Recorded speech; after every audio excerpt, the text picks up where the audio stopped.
Hello friends, आज हम बात करेंगे ट्रेडिंग और इन्वेस्टमेंट। इन दोनों में क्या फ़र्क होता है अगर हम स्टॉक मार्केट में होते हैं तो इसके 5 पॉइंट्स मैं आज के इस वीडियो में डिस्कस करूंगा। तो पहला पॉइंट है कि ट्रेडिंग हमेशा शॉर्ट टर्म के लिए यूज़ होती है, यानी कि एक दिन से लेके एक साल के अंदर जो भी आप स्टॉक्स को परचेज करते हैं और सेल करते हैं, इसको हम ट्रेडिंग की कैटेगरी में रखते हैं। और यही चीज़ अगर हम लॉन्ग टर्म के लिए रखते हैं, यानी कि एक साल से ऊपर, ठीक है, तो वो हमारी इन्वेस्टमेंट हो जाती है।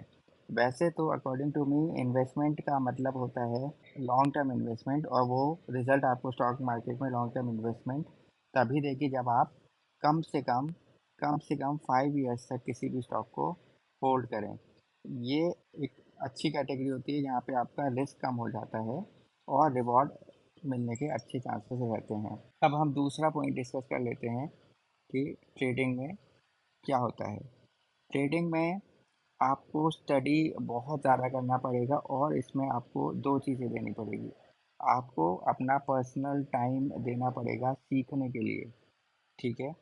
और इन्वेस्टमेंट में क्या होता है, इन्वेस्टमेंट में आपको उतना टाइम देने की ज़रूरत नहीं पड़ेगी। आप किसी एक स्टॉक के बारे में पढ़ सकते हैं। टाइम मिनिमम है इसमें कि आपको इसमें टाइम मिनिमम देना पड़ेगा। एक कंपनी के बारे में पढ़कर स्टडी कर कर आप उसको स्टॉक को खरीद सकते हैं, बल्कि ट्रेडिंग में आपको अपना मैक्सिमम टाइम देना पड़ेगा सीखने के लिए। अब बात करते हैं तीसरी बात। थर्ड बात है कि ट्रेडिंग जो होती है वो उसमें रिस्क भी काफ़ी ज़्यादा इन्वॉल्व होता है, मतलब हाईली रिस्की होती है ट्रेडिंग, ठीक है। और रिवॉर्डिंग भी उतनी ही ज़्यादा होती है, ठीक है। यही चीज़ इन्वेस्टमेंट जो है वो आपके रिस्क को मिनिमाइज़ कर देती है, क्योंकि आप लंबे समय तक इन्वेस्टेड रहते हैं, इसीलिए। तो इसमें रिस्क थोड़ा कम होता है एज़ कम्पेयर टू ट्रेडिंग, ठीक है। चौथी बात जो हम ध्यान देते हैं कि ट्रेडिंग जो है वो उसमें आपको कभी भी कंपाउंडिंग का बेनिफिट नहीं मिलेगा। और कंपाउंडिंग ही एक ऐसी चीज़ है जिससे वेल्थ क्रिएट होती है, ठीक है। आपकी रेगुलर इनकम तो ट्रेडिंग से बन सकती है, पर वेल्थ क्रिएट नहीं होगी। इसमें आपकी कंपाउंडिंग होगी, यानी कि आपकी वेल्थ क्रिएशन होगा, बिकॉज कंपाउंडिंग होगी, ठीक है, इन्वेस्टमेंट में।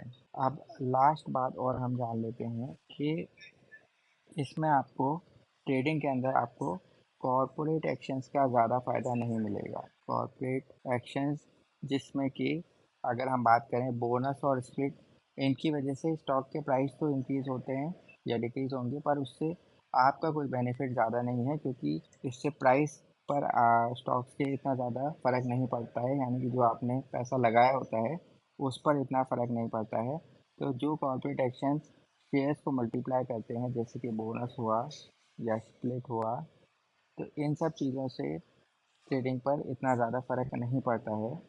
और यहीं पर कॉर्पोरेट एक्शन यानी कि बोनस स्प्लिट से लॉन्ग टर्म में आपकी बहुत ज़्यादा फ़ायदा होता है। लॉन्ग टर्म में ये जो एक्शंस हैं बोनस और स्प्लिट के, बोनस या स्प्लिट, ये आपकी वेल्थ को क्रिएट करेंगे कंपाउंडिंग के थ्रू, ठीक है। तो ये कुछ मेजर रीजंस हैं जो हमें ट्रेडिंग और इन्वेस्टमेंट के बारे में हमेशा पता होने चाहिए, ठीक है। और इसके बेसिस पर ही आप स्टॉक मार्केट में अपनी जर्नी को डिसाइड करें कि आपको स्टॉक मार्केट के अंदर ट्रेडिंग सीखनी है, या ट्रेडर एज ए ट्रेडर अपनी इनकम जनरेट करनी है, या एज एन इन्वेस्टर आपको स्टॉक मार्केट में रहना है। तो उम्मीद करता हूँ कि ये आपको मेरी बातें समझ में आई होगी।